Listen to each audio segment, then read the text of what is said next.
असमंजस में है, क्या करूं। एक तरफ नारायणी सेना हो गई है और एक तरफ कृष्ण हो गए। दुर्योधन ने नारायणी सेना मांग ली है और अर्जुन ने भगवान कृष्ण को मांग लिया है। युद्ध प्रारंभ जब हुआ तो युद्ध में सारथी बनाया गया भगवान द्वारिकाधीश कृष्ण को। अर्जुन रथ पर बैठ गए और अपने रथ की बागडोर कृष्ण के हाथों में दे दी। अब रथ की बागडोर जब हाथों में दे दी तो वो रथ लेकर के भगवान द्वारिकाधीश से कहा अर्जुन ने कि इसे महाभारत के उस युद्ध की बीच ले जाकर के खड़ा करो। भगवान की आज्ञा, जैसे ही अर्जुन की आज्ञा हुई भगवान ने कहा ठीक है, अपने रथ को आगे बढ़ा करके महाभारत के युद्ध में ले जाकर के बीचों बीच खड़ा कर दिया। अर्जुन से कहा अर्जुन अपना गांडीव धनुष उठाओ और तुम्हारी आंखों के सामने जो शत्रु खड़े हैं सभी को मार डालो, युद्ध को समाप्त कर दो।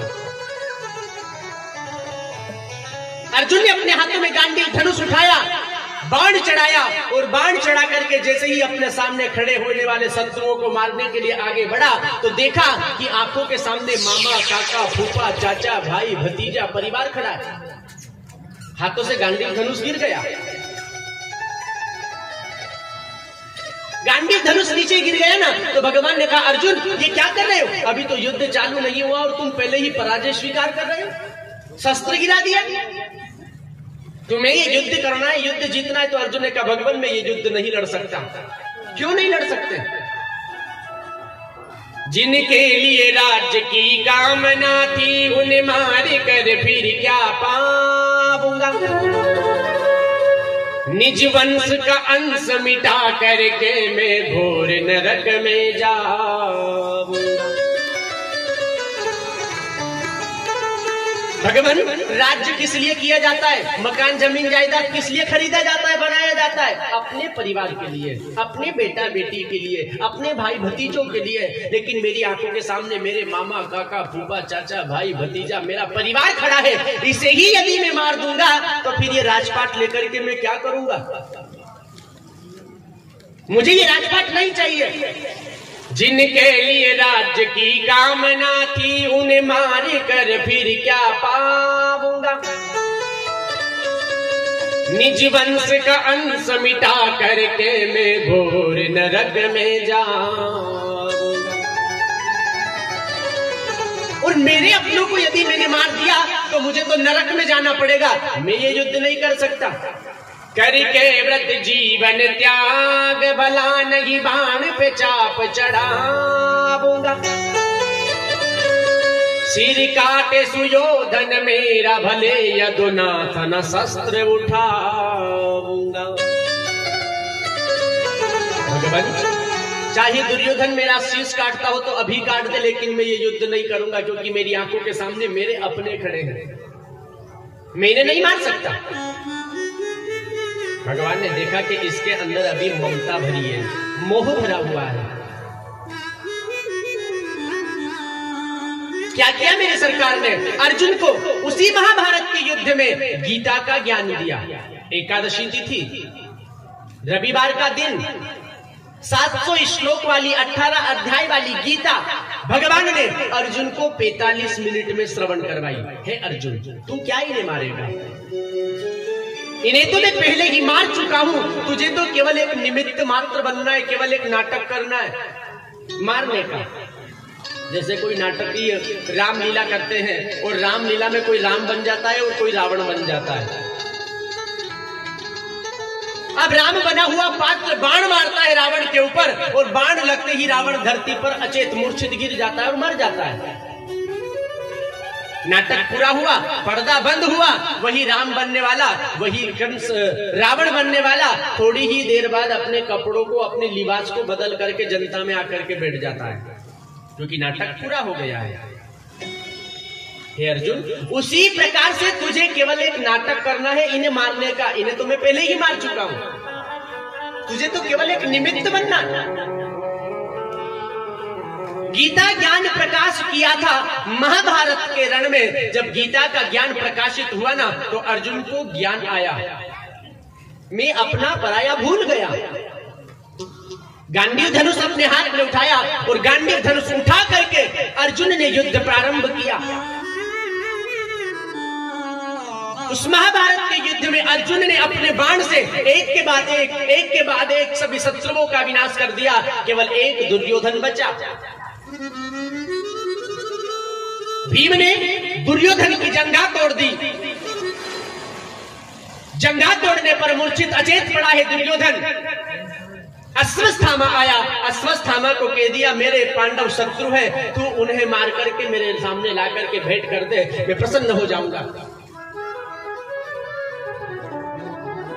अश्वत्थामा ने कहा भैया बस इतनी सी बड़ी बात है, मैं अभी पांचों के सिर ला करके दे दूंगा। तो क्या हुआ, अश्वत्थामा ने अपने हाथ में नग्न तलवार ली और तलवार लेकर के चल दिया पांडवों के सिर काटने के लिए। इधर क्या हुआ साहब, अश्वत्थामा मारने के लिए गया ना, तो इधर क्या हुआ, अर्जुन के पांडवों के शिविर की ओर देखो, अर्धरात्रि है, सन्नाटा छा रहा है।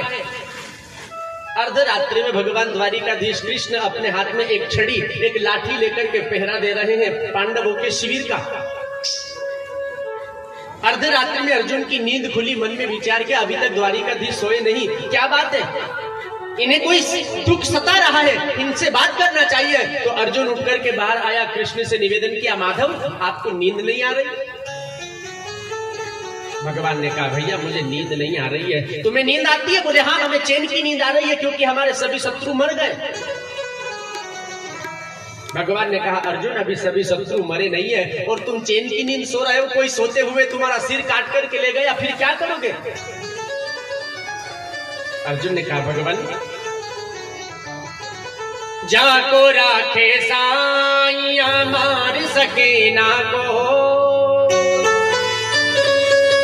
बाल नवा को कर सके चाहे जग बेरी हो। हमें चिंता नहीं हमारी, तुम्हें चिंता हमारी है, हम जानते हमारे प्राणों के रक्षक स्वयं सुदर्शन चक्रधारी।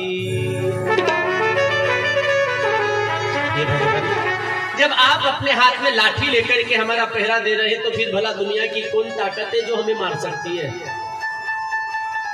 भगवान ने पांडवों को उठाया, दूसरे कक्ष में ले जाकर के पांडवों को सुला दिया और उसी कक्ष में पांडव के पुत्र द्रौपदी के द्वारा जन्मे 5 पुत्र आकर के सो गए।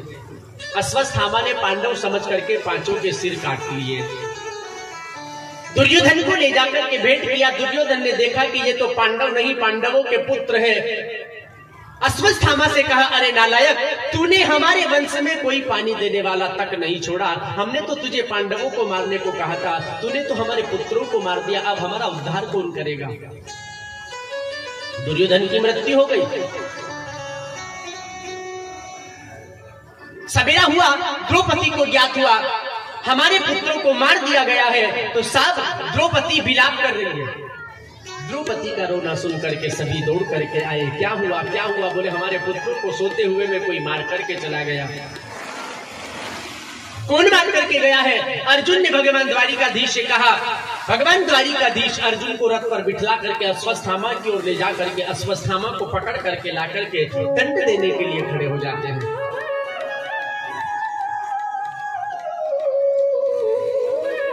द्रौपदी ने जब देखा कि अश्वत्थामा गुरुपुत्र ब्राह्मण पुत्र मुच्यताम इसे छोड़ दो, लेकिन साहब अर्जुन ने प्रतिज्ञा की है इसे मृत्यु दंड दूंगा, कैसे छोड़ दूं?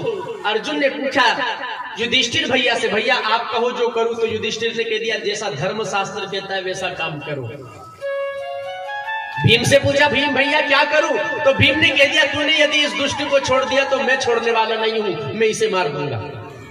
सभी से पूछा लेकिन सबने अपना अपना मत कहा।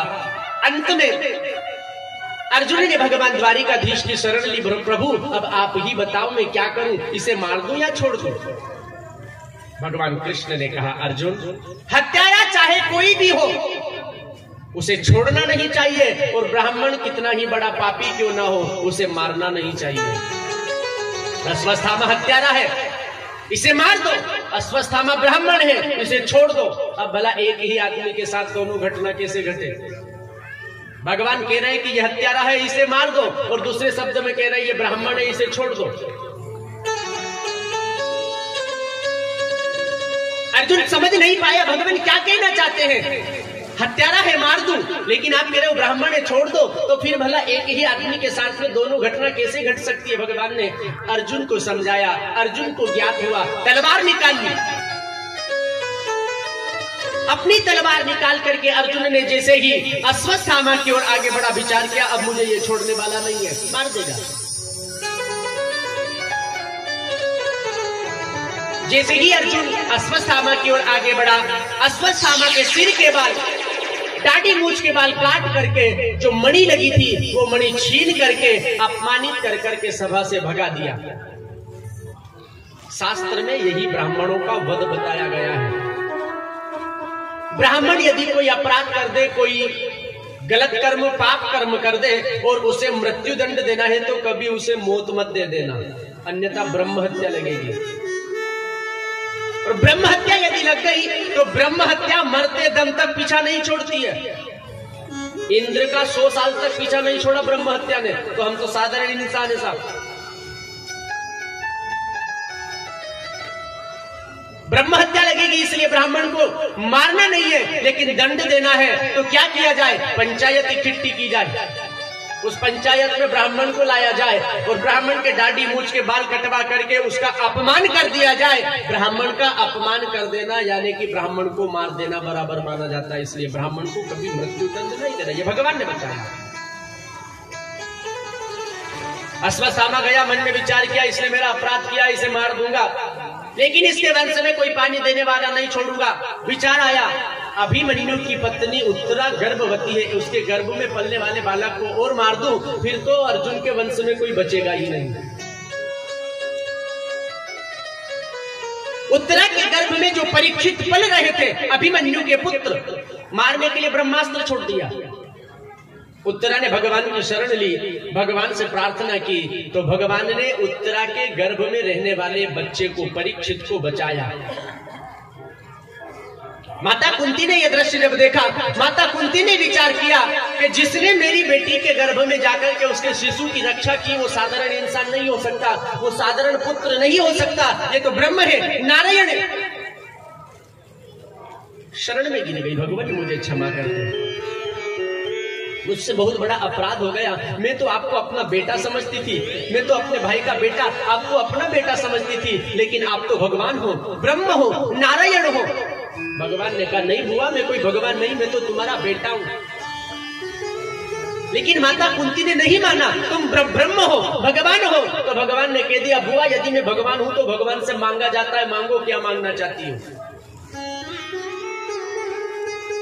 भगवान से मांगा जाता है, मांगो क्या मांगना चाहती हो। यदि भगवान, विचार कीजिए, आप लोगों के बीच में 3 तारीख को प्रकट हो जाए,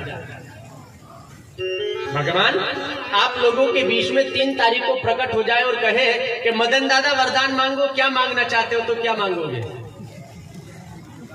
पितृ का उद्धार कर दो, क्योंकि पितृ का उद्धार होगा तो हमें सुख मिलेगा, अन्यथा पितृ चैन से जीने नहीं देगा, इसलिए पहले इनका उद्धार करो, इनको भगाओ तो हमारा कल्याण होगा। लेकिन साहब कलयुग में मांगने के अनेक तरीके हैं।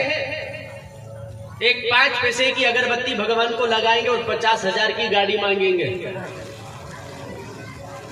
भगवान